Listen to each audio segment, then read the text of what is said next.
ನಮಸ್ತೆ Deere aspirants, ನಾನು ನಿಮ್ಮ ಪ್ರೀತಿಯ ಕಿಟಿ ಸರ್. ಇವತ್ತು ಕೆ ಎಕ್ಸಾಮ್ ಇತ್ತು. ಎಲ್ಲ ಚೆನ್ನಾಗಿ ಬರ್ದಿದ್ದೀರ ಅನ್ಕೋತೀನಿ. ತುಂಬ ಜನ ನನಗೂ ಮೆಸೇಜ್ ಮಾಡಿದ್ರಿ, ಚೆನ್ನಾಗಾಯ್ತು ಸರ್ ಎಕ್ಸಾಮ್, ಕೆಲವು ಸ್ಟ್ರಾಟಜೀಸ್ ನೀವು ಹೇಳಿದ್ದು ತುಂಬ ಹೆಲ್ಪ್ ಆಯಿತು ಅಂತ ಹೇಳ್ತಾ ಇದ್ರಿ. ಓಕೆ, ಆದರೆ ನಂದು ಒಬ್ರು ಫೋನ್ ಮಾಡಿದ್ರು. ನಾನು ಈ ಬೇಸಿಕ್ಸ್ ಬುಕ್ ಕೆಲವು ಕ್ವಶನ್ಸ್ ಬಂದಿದೆ ಅಂದ್ಬಿಟ್ಟು ಟೆಲಿಗ್ರಾಮ್ ಆಗ್ತಾಗ ಅವ್ರು ಫೋನ್ ಮಾಡಿದ್ರು. ಸರ್, ನೀವು ಯಾವ್ದಾದ್ರು ಬುಕ್ ಬರ್ದಿದ್ದೀರಾ, ಆ ಬುಕ್ಕಿಂದ ಆಗ್ತಾ ಇದ್ದೀರಾ, ಬುಕ್ ಯಾವ್ದಾದ್ರು ಹೇಳಿ, ನೀವು ಮಾರಾಟ ಮಾಡ್ತಿರೋ ಬುಕ್ ಅಂತ ಹೇಳಿದ್ರು. ಅಯ್ಯೋ ಅಂತ ನನಗೆ ಇನ್ನು ಇವ್ರಿಗೆ ಹೆಂಗಪ್ಪ ಅರ್ಥ ಮಾಡ್ಸೋದು ಅನ್ನೋ ಪರಿಸ್ಥಿತಿ ಬಂದ್ಬಿಟ್ಟಿದೀನಿ.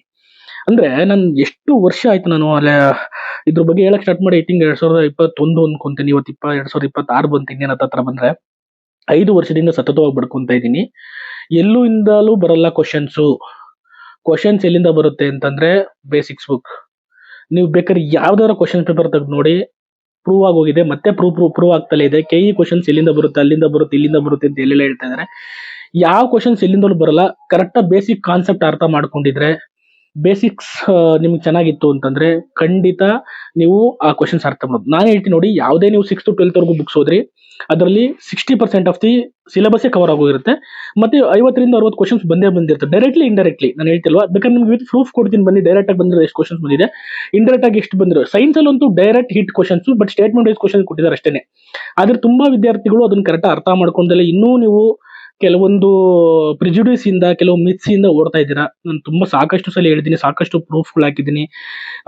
ಇತ್ತೀಚೆಗೆ ಹಾಕದ್ ಬಿಟ್ಟಿದ್ದೆ. ಇವತ್ತೊಂದು ಎಕ್ಸಾಮ್ ನಡೀತು, ಸುಮ್ಮನೆ ನೋಡಿದೆ. ಯಾವ್ದು ಸೈನ್ಸ್ ಸ್ವಲ್ಪ ನಂಗೆ ಇಂಟ್ರೆಸ್ಟ್ ಇರೋದ್ರಿಂದ ಅದ್ರ ಬಗ್ಗೆ ಕ್ವಶನ್ಸ್ ಎಲ್ಲಿಂದ ಬಂದಿದೆ ಅಂತ ನೋಡಿದೆ. ಎಲ್ಲ up to 10th standard book ಒಳಗಡೆ, 6th to 10th standard book ಒಳಗಡೆ ಬಂದಿದೆ. ಮೊನ್ನೆ ನಾನು ಯಾವುದೋ ಒಂದು ಕ್ಲಾಸಲ್ಲಿ ಪಾಠ ಮಾಡ್ಬೇಕಾದ್ರೆ ಅಕ್ವರೇಜಿಯಾ ಬಗ್ಗೆ ಹೇಳ್ತಾ ಇದ್ದೆ, ಗೊತ್ತಾಗ್ತಿದ್ಯಾ, 3:1 ರೇಷಿಯೋ ಇರಬೇಕು, ಅದು ಇದು ಅಂತ ಅಂದ್ಬಿಟ್ಟು. ಸರ್ ಅದು ಬಂದಿದೆ ಅಂತ. ನೋಡಪ್ಪ, ಅದು ನಾನು ಹೇಳಿದ್ರಿಂದ ಬಂದಿರೋದಿಲ್ಲ, ಅದು ಆಲ್ರೆಡಿ ಬೇಸಿಕ್ಸ್ ಬುಕ್ ಅಲ್ಲಿ ಇದೆ, ಅದು ಹೈಸ್ಕೂಲ್ ಬುಕ್ಸ್ ಅಲ್ಲಿ ಇದೆ. ನೀವು ಅಲ್ಲಿಂದ ನೋಡಿಲ್ಲ, ನಾನು ಅದನ್ನ ತೆಗೆದು ಪಾಠ ಮಾಡಿದ್ದೀನಿ ಹೊರತು ನಾನು ಹೇಳಿದಕ್ಕೆ ಅದು ಬಂದಿದೆ ಅಲ್ಲ ಅಂತ ಕ್ವಶನ್ಸ್ ನಾನು ಹಾಕಿದ್ದೆ, ಹುಡುಗ ರಿಪ್ಲೈ ಹಾಕಿದ್ದೆ.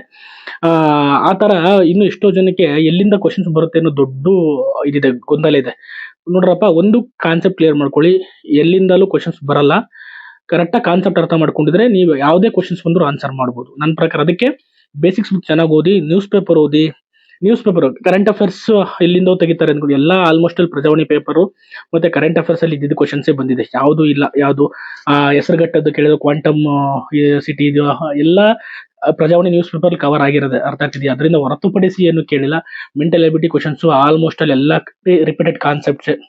ಬಟ್ ಆದ್ರೆ ವಿದ್ಯಾರ್ಥಿಗಳು ಫೇಲ್ ಆಗ್ತಿರೋದು ಎಲ್ಲಿ ಅಂತಂದ್ರೆ, ಕರೆಕ್ಟಾಗಿ ಜಡ್ಜ್ ಮಾಡ್ತಾ ಇಲ್ಲ, ಕ್ವಶನ್ ಪೇಪರ್ನ ಜಡ್ಜ್ ಮಾಡಿ ಕರೆಕ್ಟಾಗಿ ಆನ್ಸರ್ ಮಾಡ್ತಾ ಇಲ್ಲ. ಸ್ಟೇಟ್ಮೆಂಟ್ ವೈಸ್ ಕ್ವಶನ್ ಯಾಕೆ ಬರ್ತಾ ಇದಾರೆ ಅಂದ್ರೆ, ಎಕ್ಸಾಮ್ ಲೆವೆಲ್ ಟಫ್ ಮಾಡಕ್ ಬರ್ತಾ ಇದೆ ಹೊರತು ಅದು ನಿಮ್ಮನ್ನ ಇಲ್ಲಿಂದಲೇ ಕ್ವಶನ್ಸ್ ಈಗ ಎಕ್ಸ್ಪೆಕ್ಟ್ ಮಾಡಕ್ಕಲ್ಲ. ಸಿಂಗಲ್ ಲೈನ್ ಕ್ವಶನ್ಸ್ ಅಂತೂ ಹೋಯ್ತು ನನ್ನ ಪ್ರಕಾರ. ಈಗ ನೀವೇನಾದ್ರು ಸಿಂಗಲ್ ಲೈನ್ ಓದ್ಕೊಂಡ್ ಕೂತ್ಕೊಂಡ್ರೆ, ಕಾನ್ಸೆಪ್ಟ್ ಅರ್ಥ ಮಾಡ್ಕೊಳ್ದಲ್ಲೇ ಏನಾದ್ರು ಓದ್ಕೊಂಡ್ ಕೂತ್ಕೊಂಡ್ರೆ ಖಂಡಿತ ಕಷ್ಟ ಆಗುತ್ತೆ. ಆಮೇಲೆ ಸೈನ್ಸ್ ಅಲ್ಲೂ ಸ್ಟೇಟ್ಮೆಂಟ್ ವೈಸ್ ಕ್ವಶನ್ಸ್ ಕೇಳಕ್ ಸ್ಟಾರ್ಟ್ ಮಾಡಿದ್ದಾನೆ ತುಂಬಾ. ಒಂದ್ ಅರ್ಥ ಮಾಡ್ಕೊಳ್ಳಿ, ಯಾರಿಗೆ ಪಕ್ಕಾ ಬೇಸಿಕ್ಸ್ ಗೊತ್ತಿರುತ್ತೆ, ಸೈನ್ಸ್ ಅಲ್ಲಿ ಆಗಿರ್ಬೋದು, ಮೆಂಟಲ್ ಎಬಿಲಿಟಿ ಆಗಿರ್ಬೋದು, ಎನ್ವೈರನ್ಮೆಂಟಲ್ ಆಗಿರ್ಬೋದು, ಕಾನ್ಸ್ಟಿಟ್ಯೂಷನ್ ಅಲ್ಲಿ ಆಗಿರ್ಬೋದು, ಸೈನ್ಸ್ ಅಲ್ಲಿ ಆಗಿರ್ಬೋದು, ಸೋಷಿಯಲ್, ಎನಿಥಿಂಗ್, ಯಾವುದೇ ಸಬ್ಜೆಕ್ಟ್ ತಗೊಳ್ಳಿ, ಕಾನ್ಸೆಪ್ಟ್, ಫಂಡಮೆಂಟಲ್ ಕಾನ್ಸೆಪ್ಟ್ ಚೆನ್ನಾಗಿ ಗೊತ್ತಿತ್ತು ಅಂತಂದ್ರೆ ಅವ್ನು ಯಾವ ಎಕ್ಸಾಮ್ ಬೇಕಾದ್ರೂ ಕ್ಲಿಯರ್ ಮಾಡ್ತಾನೆ. ಅದಕ್ಕೆ ಸಾಕ್ಷಿ ನಾನು ತುಂಬಾ ಸತಿ ಹೇಳ್ತಾ ಬಂದಿದ್ದೀನಿ, ವಿತ್ ಪ್ರೂಫ್ ಕೊಡ್ತಾ ಬಂದಿದ್ದೀನಿ. ನೀವು ಯಾರು ನನ್ನ ಏನಾರು ಬೈಕೋಬಹುದು ಅಥವಾ ಯಾರೇ ಏನೋ ಅನ್ಕೋಬಹುದು, ನೋಡಪ್ಪ, ಬೇಸಿಕ್ಸ್ ಬುಕ್ ಅಲ್ಲಿ ನಿಮ್ಗೆ almost all 50 to 60% of questions ಬಂದೇ ಬರುತ್ತೆ, ಬರಲೇಬೇಕು. ಅರ್ಥ ಆಗ್ತಿದೆಯಾ? ಯಾಕೆ ಅಂತಂದ್ರೆ ಎಲ್ಲಾ ಬುಕ್ಸ್ ಎಲ್ಲಾ ವಿದ್ಯಾರ್ಥಿಗಳಿಗೆ ಈಸಿಯಾಗಿ ಸುಲಭವಾಗಿ ಸಿಗುವಂತ ಬುಕ್ಗಳವು. ಅದನ್ನ ಕ್ವಶನ್ ಪೇಪರ್ ತೆಗಿಯೋರು ಮೆಂಟಲಿ ಇಟ್ಕೊಂಡೇ ತೆಗಿತಾರೆ ಕ್ವಶನ್ಸ್. ಇವನ್ ಇದನ್ನ UPSC ಫಾಲೋ ಮಾಡುತ್ತೆ, KPSC ಫಾಲೋ ಮಾಡುತ್ತೆ, KE ಫಾಲೋ ಮಾಡುತ್ತೆ. ಯಾವುದೇ ಸ್ಟೇಟ್ ಗೌರ್ಮೆಂಟ್ ಎಕ್ಸಾಮ್ ಫಾಲೋ ಮಾಡಿದ್ರು ಈ ಒಂದು ಕಾನ್ಸೆಪ್ಟ್ ಅಂದ್ರೆ ಎಲ್ಲಾ ವಿದ್ಯಾರ್ಥಿಗಳಿಗೂ ಸಿಗುವಂತ ಬುಕ್ಸ್ ಗಳಿಂದ ಮಾಹಿತಿನಿಂದಲೇ ಕ್ವಶನ್ಸ್ ತೆಗಿತಾರೆ. ಅದಕ್ಕೋಸ್ಕರ DSCT NCERT ನ ಯಾಕಷ್ಟು ಪ್ರಿಫರಬಲ್ ಮಾಡ್ತಾರೆ UPSC ಓದೋರಾಗಿರ್ಬೋದು ಮತ್ತೆ ಬೇರೆ ಸ್ಟೇಟ್ ಗೌರ್ಮೆಂಟ್ ಎಕ್ಸಾಮ್ಸ್ ಓದೋರು ಅಂದ್ರೆ ಇದೇ ಕಾರಣಕ್ಕೋಸ್ಕರ. ಆದ್ರೆ ನಮ್ಮ ವಿದ್ಯಾರ್ಥಿಗಳು ಏನ್ ಮಾಡ್ತಾ ಇದ್ರೆ, ಏನೇನೋ ತಲೆಯಲ್ಲಿ ಇಟ್ಕೊಂಡು ಸುಮ್ನೆ ಹುಡುಕಾಡ್ಕೊಂಡ್ರೆ ಅಲ್ಲಿಂದ ಬರುತ್ತೆ ಕ್ವಶನ್ಸ್, ಇಲ್ಲಿಂದ ಬರುತ್ತೆ. ತಲೆ ಕೆಡ್ಸ್ಕೊಬೇಡಿ, ಕ್ವಶನ್ಸ್ ಇಲ್ಲಿಂದಲ್ಲಿ ಬರುತ್ತೆ, ವಿತ್ ಪ್ರೂಫ್ ಕೊಡ್ತೀನಿ. ಇನ್ನು ಯಾರಿಗಾರ ಡೌಟ್ ಇತ್ತು ಅಂತಂದ್ರೆ, ನಾನು 60ರಿಂದ 70 ಕ್ವಶನ್ಸ್ ಬೇಸಿಕ್ಸ್ ಬುಕ್ ಅಲ್ಲಿ ಡೈರೆಕ್ಟ್ಲಿ ಇಂಡೈರೆಕ್ಟ್ಲಿ ತೋರಿಸ್ತೀನಿ. ನಿಮ್ಗೆ ಏನಾದ್ರು ಬೇಕಿದ್ರೆ ನನ್ನ ಹತ್ರ ಬನ್ನಿ. ಅರ್ಥ ಆಗ್ತಿದೆ? ಯಾಕಂದ್ರೆ ಓಪನ್ ಚಾಲೆಂಜ್ ಆಗ್ತೀನಿ. ಇದರಿಂದ ತುಂಬಾ ಹುಡುಗರು ಮಿಸ್ಗೈಡ್ ಆಗ್ತಿರ್ತಾರೆ. ದಯವಿಟ್ಟು ಅದನ್ನ ಆಗ್ಬೇಡಿ. ಫಸ್ಟ್ ಬೇಸಿಕ್ಸ್ ಬುಕ್ ಓದಿ, ಆಮೇಲೆ ಯಾವ ಬುಕ್ ಓದ್ಕೊಳ್ಳಿ. ನಾನು ಅದಕ್ಕೆ ಯಾವ್ದು ನನ್ನ ಆಕ್ಷೇಪಣೆ ಇಲ್ಲ. ಫಸ್ಟ್ ಪ್ರಿಫರೆನ್ಸ್ ಬೇಸಿಕ್ಸ್ ಬುಕ್, ಅದು ಕಂಪ್ಲೀಟ್ ಆದ್ಮೇಲೆ ಬೇರೆ ಬುಕ್ಸ್ ಹೋಗಿ ಅಂತ ನಾನು ಹೇಳ್ತೀನಿ. ಯಾಕೆ ಅಂತಂದ್ರೆ ಇದು ನಾನು ಹೇಳ್ತಾ ಇರೋದು ಮಿಡಲ್ ಅವರೇಜ್ ಸ್ಟೂಡೆಂಟ್ಸ್ ಇರ್ತಾರಲ್ಲ ಅವರಿಗೆ. ತುಂಬಾ ನೀವು ಇದು ಎಲ್ಲಿ IIT IIM ಅಲ್ಲಿ ಓದಿರ್ತಿರಲ್ಲ, ನೀವೆಲ್ಲ ಓದಕ್ ಹೋಗ್ಬೇಡಿ. ನೀವು ಡೈರೆಕ್ಟ್ ಆಗಿ ಎಕ್ಸಾಮ್ ಬರೀಬಹುದು, ನೀವು ಪಾಸ್ ಆಗ್ತೀರಾ. ನಾನು ಅವ್ರ ಬಗ್ಗೆ ಹೇಳ್ತಾ ಇಲ್ಲ. ನನ್ನಂತ ಅವರೇಜ್ ದಡ್ಡರ್ ನನ್ನ ಮಕ್ಕಳಿಗೆ ಹೇಳ್ತಾ ಇದ್ದೀನಿ, ದಡ್ಡ ಶಿಖಾಮಣಿಗಳಿಗೆ ಹೇಳ್ತಾ ಇದ್ದೀನಿ. ನೀವು ಬೇಸಿಕ್ಸ್ ಬುಕ್ ಓದಿ, ಗೊತ್ತಾಗ್ತಿದೆ? ನೀವು ಬೇಸಿಕ್ ಬುಕ್ ಓದ್ಬಿಟ್ಟೆ ಬೇರೆ ಬುಕ್ಸ್ ಓದಿ. ಅಲ್ಲಿವರೆಗೆ ಯಾವ ಬುಕ್ಸು ಕೈ ಹಾಕ್ಬೇಡಿ, ಗೊತ್ತಾಗ್ತಿದ್ಯಾ? ಯಾಕೆಂದ್ರೆ ನಿಮ್ಗೆ ಇದೇ ಅರ್ಥ ಆಗ್ಲಿಲ್ಲ ಅಂತಂದ್ರೆ ಅದನ್ನೆಲ್ಲ ಅರ್ಥ ಆಗುತ್ತೆ, ಗೊತ್ತಾಗ್ತಿದೆ? ಪ್ರತಿ ಒಂದು ಕ್ವಶನ್ ಇವತ್ತು ಕೇಳಿರೋ KE ಕೇಳಿರೋ ಪ್ರತಿ ಒಂದು ಕ್ವಶನ್ ಸಹ ವಿತ್ ಪ್ರೂಫ್ ಹಾಕಿದ್ದೀನಿ ಸೈನ್ಸ್ ಇಂದು. ಬೇರೆ ಸಬ್ಜೆಕ್ಟ್ ಬೇಕಾ ಬನ್ನಿ, ಯಾಕಂದ್ರೆ ನಂಗೆ ಹುಡುಕಂಗ್ ಕುತ್ಕೊಳಕ್ ಟೈಮ್ ಇಲ್ಲ ಅಂತ ಅಂದ್ಬಿಟ್ಟು ನಮ್ಮ ಸ್ಟೂಡೆಂಟ್ಸ್ ಹೇಳಿ ಹಾಕ್ಸ್ತೀನಿ ಬೇಕಾರೆ, ನಿಮಗೆ ಬೇಕು ಅಂತ ಅನ್ಸಿದ್ರೆ. ಗೊತ್ತಾಯ್ತದೆ? ಈ ನೀವೇ ಹುಡುಕಿದ್ರೆ ಎಲ್ಲಾ 6th ಇಂದ 12th ಬುಕ್ಸ್ ತಗೊಂಬನ್ನಿ, ಕೂತ್ಕೊಳ್ಳಿ, ಹುಡುಕಿ ಸಿಗ್ಲಿಲ್ಲ ಅಂದ್ರೆ ನನ್ನ ಹತ್ರ ಬನ್ನಿ, ನಾನು ಹೇಳ್ತೀನಿ. ಅರ್ಥ ಆಗ್ತಿದ್ಯಾ? ಇದೇ ಹೇಳ್ಬೇಕು ಅಂತ ಇತ್ತು, ತುಂಬಾ ದಿನದಿಂದ ಹೇಳ್ತಾನೆ ಬಂದಿದ್ದೀನಿ, ಎಲ್ಲಿಂದ ಬರುತ್ತೆ ಅಂತ. ದಯವಿಟ್ಟು ನನಗೆ ಫೋನ್ ಮಾಡಿ ಕೇಳಕ್ ಹೋಗ್ಬೇಡಿ. ಯಾವುದೇ ಕ್ವಶನ್ಸು ಎಲ್ಲಿಂದಾದ್ರೂ ಬರಲಿ, ನಿಮ್ಗೆ ಅದ್ರ ಬಗ್ಗೆ ತಲೆ ಕೆಡಿಸ್ಕೊಬೇಡಿ. ಕಾನ್ಸೆಪ್ಟ್ ಅರ್ಥ ಆಗಿದ್ಯಾ, ಪರಿಕಲ್ಪನೆ ಅರ್ಥ ಆಗಿದ್ಯಾ, ಕ್ವಶನ್ಸ್ ಆನ್ಸರ್ ಮಾಡ್ತೀರಾ. ಅದರ್ವೈಸ್ ನೀವು ಎಷ್ಟೇ ಬುಕ್ಸ್ ಓದಿ, ಎಷ್ಟೇ ಇದು ಓದ್ರಿ ಅರ್ಥ ಆಗಲ್ಲ. ಬರೀ ಬುಕ್ಸ್ಗಳಿಂದ ಓಡ್ತಾ ಇರ್ತೀರ ಹೊರತು ಪರಿಕಲ್ಪನೆಗಳಿಂದ ಓದಿ, ಗೊತ್ತಾಗುತ್ತೆ? ಪ್ರೀವಿಯಸ್ ಇಯರ್ ಕ್ವಶನ್ ಪೇಪರ್ ತೆಗಿರಿ, ಅದರಲ್ಲ ಆಲ್ಮೋಸ್ಟ್ ಅಲ್ಲ ಎಷ್ಟೋ ಕ್ವಶನ್ಸ್ ರಿಪಿಟೇಷನ್. ಅಕ್ವರೇಜಿಯಾ ಎಷ್ಟು ಸತಿ ಕೇಳಿದಾರಪ್ಪ? ಅಕ್ವನೇಜಿಯಾ ಗೊತ್ತಾಗ್ತಿದ್ಯಾ?